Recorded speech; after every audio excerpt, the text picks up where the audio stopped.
It's a mystery that has fascinated the world for years. Just who was Jack the Ripper? Now, 130 years later, a postcard sent to police days before he slaughtered his final victim was sold at auction, a valuable piece of evidence which will disappear into a private collection. Could this postcard have answers? The identity of Jack the Ripper has never been resolved, and in this note he warns the police that he has 2 more women in his sights and taunts them, saying that his knife is still in good order. Handwriting expert Elaine Quigley thinks that she can finally nail the notorious killer. Let's take a look at all the other suspects in the frame for these horrific murders.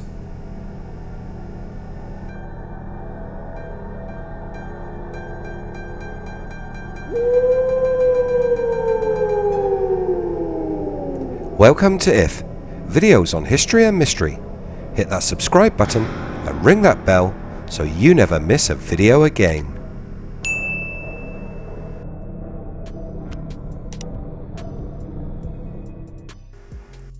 Experts have given us a theory to who the infamous killer could have been. So let's go back to Whitechapel, East London. The year is 1888.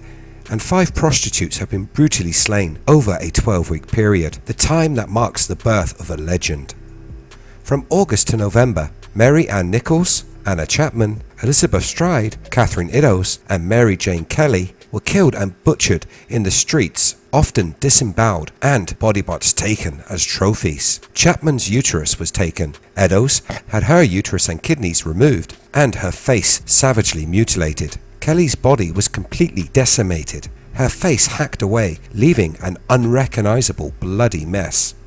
The legend of Jack the Ripper is born and spreads worldwide, the killer earning his famous moniker from the signature found written on the letters sent to police. At the time, the people of Victorian England were so terrified of the Ripper, streets emptied as darkness fell. The killer of 5 had the country in the grip of fear, and while other later murders were also linked to him, it is thought that these 5 are the only killings actually committed by the mysterious Ripper. Other crimes that were attributed to him are thought to be the work of journalists who faked letters to the police, whipping up the idea of a serial killer to boost newspaper sales. A string of suspects has been speculated since the time of the killings, but as no one was ever caught, we can only make a guess. Our first suspect is a man called Francis Tumblety. Francis Tumblety may have had a good motive after finding his wife engaged in sexual acts with a prostitute. Our expert Ellen is convinced that not all of the 1888 Whitechapel murders were committed by the same person. The man we know as the Ripper was actually Francis Tumblety. She says he was the youngest of 11 children, and in an Irish-American family, he had an unsettled personality. He married a woman older than himself and was let down when he found out that his wife was actually a prostitute. It was the last straw. He couldn't trust anyone, and someone had to pay. Thus, the string of women he murdered were the losers. But he wasn't the killer of all the women who were killed in the Whitechapel area in 1888, and the police knew that. Tumblety was arrested for gross indecency, but after learning cops were interested in him for the Ripper murders, he fled the country and later died of heart disease in America. The next possible suspect is a Thomas Cutbush. This man was a violent criminal. Cutbush, a medical student, suffered from delusions thought to be caused by syphilis. After stabbing one woman and attempting to stab another, he was pronounced insane and sent to the infamous Broadmoor prison, home to many of England's worst criminals. He died there in 1903.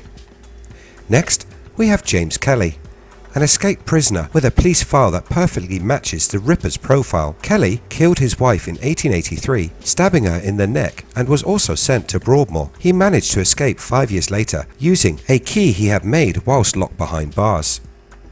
After the last of the 5 murders, cops suspecting the man searched for Kelly, but they could not find him. Then, 40 years on, he strangely turned himself in to police and returned to Broadmoor, where he died 2 years later. A cold case detective called Ed Norris claims that he was responsible for the murders in America, and looking at his police file, he perfectly matches the Ripper's profile. Yet another man suspected is James Maybrick. Liverpool-born Maybrick may have had a good motive, and luckily a chance find could tell us more. In 1993, A diary was found under a house's floorboards in Liverpool. In it, cotton merchant and arsenic addict Maybrick confessed that the Ripper was him, and confessed to another killing, a prostitute again, but this victim being in Manchester. Critics said it was a hoax, but researchers found evidence that the diary is the real deal. In 1889, his wife Florence was released after being convicted of murdering Maybrick by arsenic poisoning. Both had cheated on one another with sex workers, this sparking Maybrick's Ripper motive. But findings are still inconclusive. Now for a suspect that doesn't originate in the slums of Old England. Hendrik Dijon. Dijon was a Dutch serial killer and sailor. He is a relatively new suspect. Dijon murdered his 2 wives in his homeland of Holland and went on to bludgeon 2 more women to death. He also travelled to London regularly on ships. Could his transience be the means by which he avoided justice? Another man suspected, and again suffering from a debilitating disease, is Jacob Levy. Levy contracted syphilis from a prostitute, which could have prompted his thirst for revenge. He was also a butcher, this giving him the skills to remove the victim's organs. He lived in the heart of Ripper territory and would have easily been able to get away and hide his crimes. After all, it's not strange to see a butcher covered in blood. Finally, we have Frederick Deeming. Deeming immigrated to Australia after murdering his wife. It seems killing your spouse was a common thing to do back in the day. He murdered his first wife and 4 children in St Helens, Lancs in 1891, and later that year emigrated to Australia with his second wife, whom he also killed. After being jailed for these crimes, Deeming boasted of being Jack the Ripper. Police believe that he had been abroad at the time of the murders, but experts have since queried this. Could he be the killer that slipped the grasp of the police so closely? One clue we have is a confirmed postcard sent to police by the Ripper. Handwriting expert Elaine Quigley, who is head of the British Institute of Graphologists and a Jack the Ripper expert, compared the latest postcard to the infamous From Hell letter penned by the Ripper.